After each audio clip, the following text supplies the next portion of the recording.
But at the time, I thought it was probably going to be more something that had to do with content.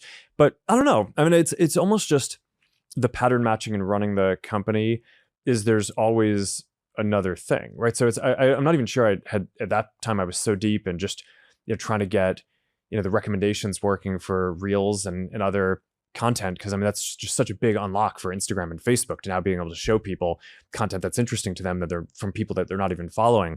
But yeah, I that ended up being a very good decision in retrospect. Yeah. Okay, but and it came from being behind. So then it wasn't like it wasn't like, oh, I was so far ahead. Actually, most of the times I think where we kind of make some decision that ends up seeming good is because we messed something up before and just didn't want to repeat the mistake.